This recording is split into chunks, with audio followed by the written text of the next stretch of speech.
December মাসটা চলে যাচ্ছে কিন্তু কোথাও যাওয়া হচ্ছে না আর কোথাও ঘোরাফেরাও হচ্ছে না তেমন একটা। দুটা বাচ্চার জন্য কোথাও যাওয়াও হচ্ছে না। ছেলের পরীক্ষা এখনও আছে, মেয়েটা শেষ হয়েছে। এবার কিন্তু ঢাকাতে অনেকটাই লেট করেছে পরীক্ষা। ছেলের এখনও পরীক্ষা চলতেছে, মেয়েটা শেষ হয়েছে, আরেকটা শুরু হয়ে যাবে। আসসালামু আলাইকুম, সবাই কেমন আছেন? নিশ্চয়ই ভালো আছেন। আমরা আলহামদুলিল্লাহ আছি, ভালো আছি।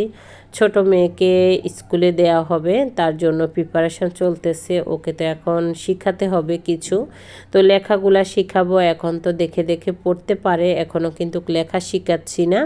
তো এখন কিন্তু এই যে একটা ম্যাজিক চিলেট নিয়ে আসা হয়েছে তো বাচ্চাকে শেখানোর জন্য। আর যেহেতু দুই ভাই বোন আছে, ওকে কিন্তু শিখিয়ে ফেলবে। তারপরেও কিন্তু ও কারো কথা শুনে না। এখন যা পাকনা হয়েছে, ও তো কারো কথাই শুনবে না। তো আজকেই কিন্তু নিয়ে আসা হয়েছে। তো দেখতেছে এখন কিন্তু কাকা কি করবে এটাকে নিয়ে। এটাকে তো আর জান রাখবে না। এটার কিছু বই কিনে দিয়েছিলাম, কয়েকদিন কিন্তু পড়ছিল, আবার কিন্তু বইগুলাকে সবগুলা বই নষ্ট করে ফেলেছে। এরকমই করে এখন। তো একটু মনোযোগ যদি হয়, কারণ এখন তো বলতেছে যে ওকে স্কুলে ভর্তি করানোর জন্য লেখাপড়া করবে, একটু আগ্রহ করতেছে। আর বাচ্চাদের আগ্রহ দেখলে কিন্তু লেখাপড়ার জন্য আমাদেরও কিন্তু একটু আগ্রহ জাগে। তো এই জন্য এবার চিন্তা করেছি যে দিয়েই দিব, কারণ 4 বছর শেষ হয়েছে মাত্র। তারপরেও একটু যেহেতু পাকনা বেশি, তার জন্য স্কুলে দিয়ে দিব, ওটাই চিন্তা করতেছি। আর মাশাল্লাহ সব কথা যেহেতু বলতে পারে, কোনো কথাই ওকে শিখিয়ে দেয়া লাগে না, তার জন্য। তো একটু রাতের বেলা কিন্তু খেতে ইচ্ছা করতেছে, তার জন্য কিন্তু চলে গিয়েছিলাম বাহিরে একটু খাওয়ার জন্য।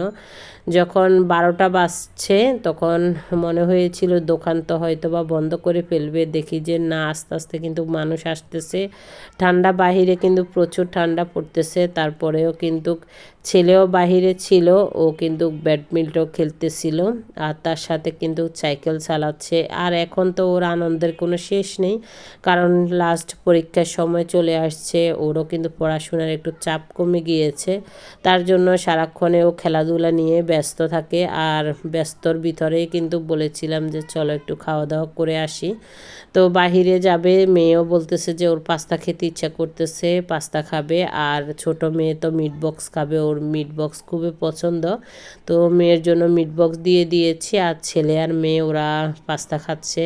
ছোট মেয়েটা দেখি মনটা খুব খারাপ। তো বলছিলাম যে কি হয়েছে, তুমি কি খেতে চাও বলো আরও। তো বলছিল যে ও কিন্তু চাউমিন খেতে চায়, মিট বক্সও খাবে, চাউমিনও খাবে। তো কিন্তু বলছিলাম যে তাড়া দিচ্ছিলাম, অনেকটাই রাত হয়ে গিয়েছে। রাত কিন্তু প্রায় 12টা বাজতে চলেছে। তো 12টা বেজেও গিয়েছিল, আমরা ওইখানে থাকতে থাকতে 12:30 মতো বেজে গিয়েছে। কারণ খাবার অর্ডার দিলে তাড়াহুড়া করে তো আর দেওয়া যায় না, একটু তো সময় লাগে, তার জন্য। তো ওরা পাস্তা খেতেছে, তার সাথে সাথে কিন্তু চাউমিনও দিয়ে দিয়েছে। আজকের ভিডিওটা কেমন লেগেছে অবশ্যই কমেন্টস করে জানাবেন, আর ভালো লাগলে একটা লাইক দিয়ে দিবেন। আল্লাহ হাফেজ, আসসালামু আলাইকুম।